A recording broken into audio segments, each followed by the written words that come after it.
YouTube, and this is going to be a follow-up to my last video on fluency, essentially helping people, helping you guys figure out how to practice, how to get your practice organized, and how to really fluency can happen at any level. It can happen at the beginner level, the intermediate level. In other words, you're fluent on some little component that you have focused on, and you stay focused on that until you get fluent. In other words, as I said in the last video, fluency means you can execute some little thing without too much thought, just like driving your car or riding a bicycle, or you've done it enough. And for those of you who didn't see that video, go back and look at it, but just a quick summary. The road to fluency has several steps. One, let's figure out what to practice. And that, I have to get to know you. You'll have to figure that out, or you and your teacher have to figure that out. This A before B, before C, before D. Get a good firm foundation. And really get fluent in your foundational skills. B, focus practice. In other words, this is practice with thought. Okay, now this is the C skill. Okay. In other words, you're playing and you're thinking at the same time. I need to use this finger. That's the number system. In other words, then you add the next step, which is repetition. And you do that 100 times. You do it enough times until, doesn't matter if you get bored, put a track on behind it, or your drum machine to make it more interesting or less boring. But you need the repetition to get it to your subconscious mind. Now you can do it and watch TV. You can do it without too much thought. The last step is spaced repetition. After you've got it to where you think you got it, you don't have to think about it too much. You let a little time go by, and then you revisit it again. This is the concept in educational theory called spaced repetition. And I didn't mention this in the last video, but then I'm going to try to do that today. Whatever it is you're practicing, and I use the word training more than practicing. You're training just like a Marine at boot camp.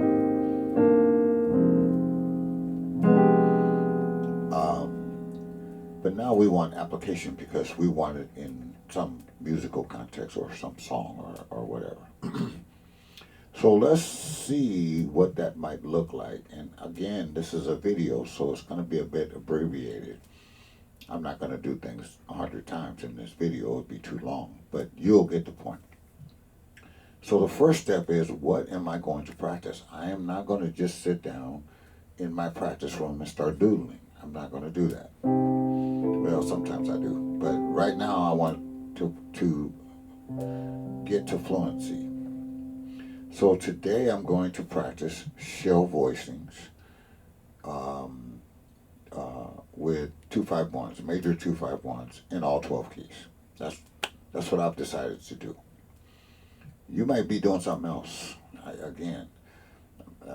I selected this because pretty much if you're a jazz, gospel, R&B, any kind of pianist, you need this. This is one of the steps you're going to have to take. This is a foundational skill. So I checked off step 1. That's what I have decided to do today. Shell voicings, major 2-5-1s, all keys. Maybe you decided to do triads in all keys, or you get the point. Okay, so now I'm going to move to focus practice. What the heck is a shell voicing anyway? Well, when you look at a major or minor chord, the shell of that is the third, or we got root, 3, 5, 7. And the shell of that is the third and the 7. So the shell of a C major chord is this. See how I'm practicing and thinking at the same time. So a major chord consists of a root, third, fifth, 7. A dominant chord any dominant chord consists of a root, third, fifth, flat 7. A minor chord consists of a root, flat 3, 5, 7. So the shells are 3 and 7, 3 and flat 7 for a dominant chord, and flat 3 and flat 7 for a minor chord. So that's just C. So if I wanted to play a D minor,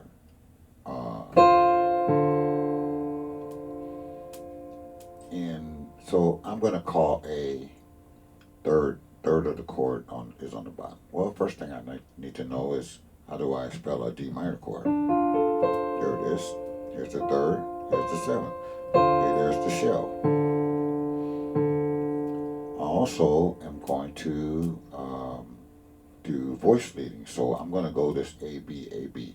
So A means third on the bottom. B means 7th on the bottom. So I'm going to go here. Now I'm on a G7.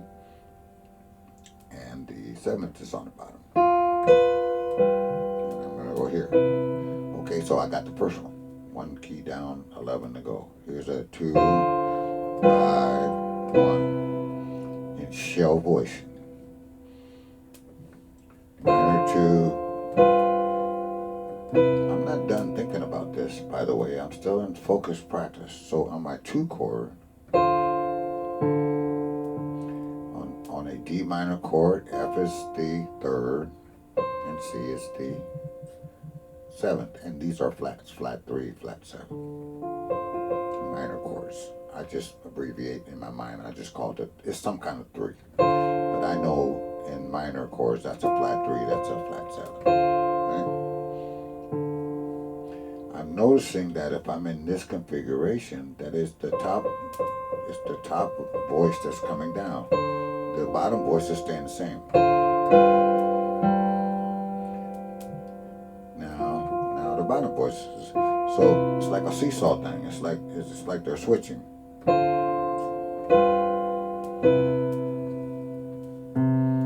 Okay, so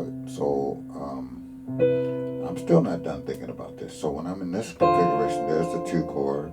Anytime I'm in 5, that is a tritone. So why don't I throw that in? I can learn all my tritones at the same time. As soon as I'm on the 5 chord, that's a tritone.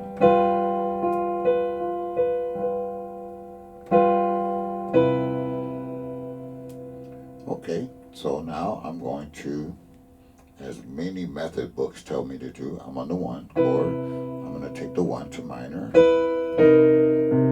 Top voice comes down. Now I'm on the F chord.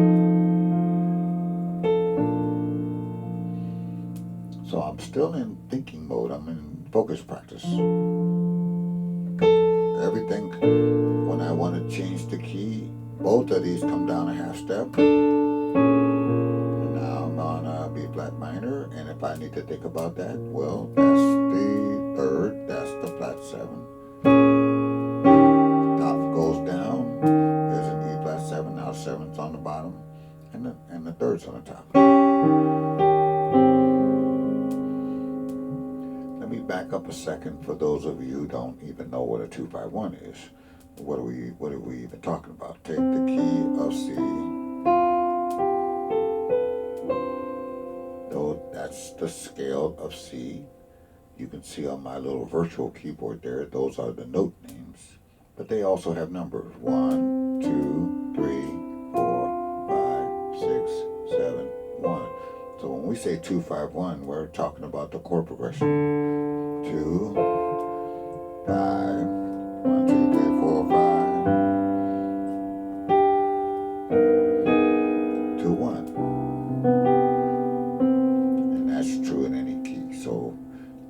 that's another requisite skill, is to know all of your 12 major scales. So where were we? So let's start from the beginning. So now you think that through all the way through 12 keys. I'm going to abbreviate that. I'm going to cut that off here. But you think that through. Take, let me just, now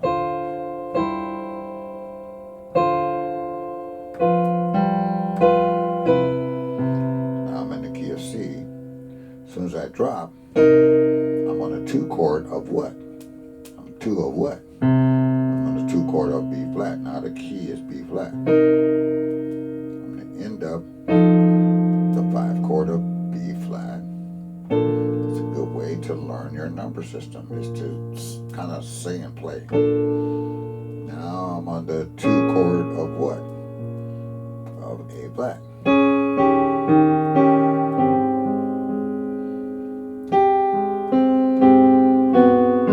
Now I took that to the, now I'm in the key of G flat.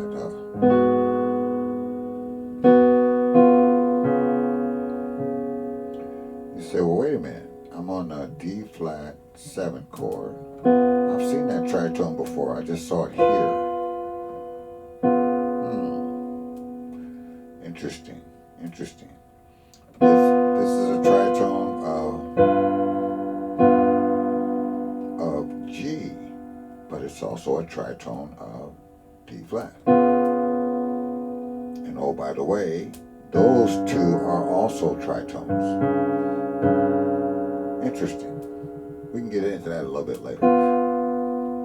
So this is what focus, practice actually sounds like, looks like. You're playing, but you're thinking. And I think out loud, because I just, if somebody hears me, oh well. Because I think I say and play. That's the way I work. Now, I'm going to cut here because this video is going to get too long. So now I want to get to this point where I just want to start doing my reps. Let's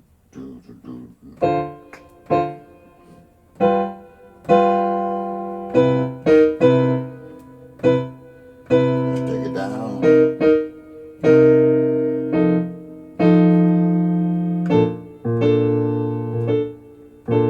Now you go through that, go through that, go through that, go through that until you got it where you don't have to think about it.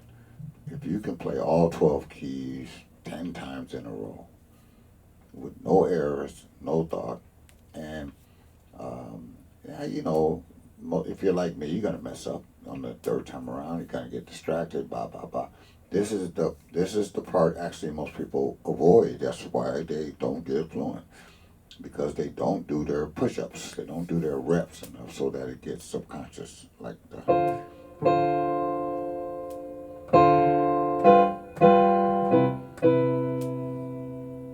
Okay. Now I did mention an application. I picked.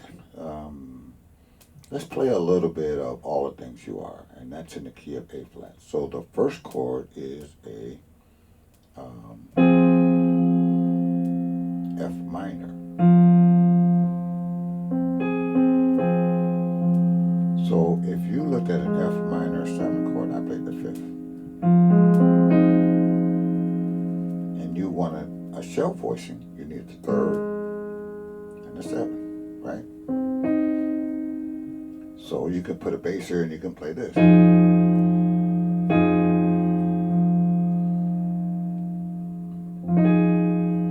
Now the next chord is a B flat minor 7. So you can go here.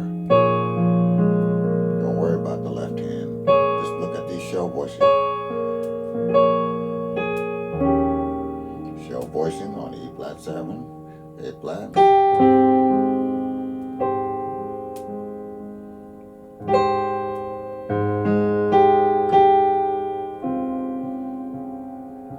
D flat major.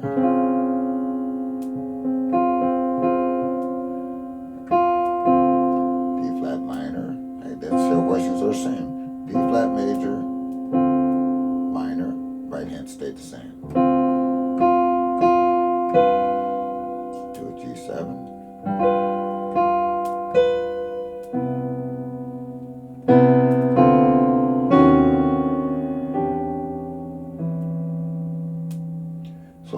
very appropriate voicing, especially if the melody is falling on the third or the seventh. So that's an example. Again, run that through. Find that lead sheet for all the things you are. It's a good shell voicing practice. It matches what my focus practice is all about. Okay, so when I finish all that, I'm gonna say I got it. I did my reps. I figured out what to practice. I did my focus practice. I did my practice while thinking. Then I did my reps. Now I applied it to something. The only thing I really have to do now is let a couple days go by, leave this on my music stand, let a couple days go by, and then go through it again so it really will solidify. Once I think I have that, I'm going to pick something else to get fluent in. Okay, hopefully that gives you a glimpse into what I was referring to when I was talking about practice to get fluent. All right, any questions? You know the drill. Comment section below. All right, hit like, subscribe, and all that other good stuff. And we'll talk to you soon in the next video. Take care. Bye-bye.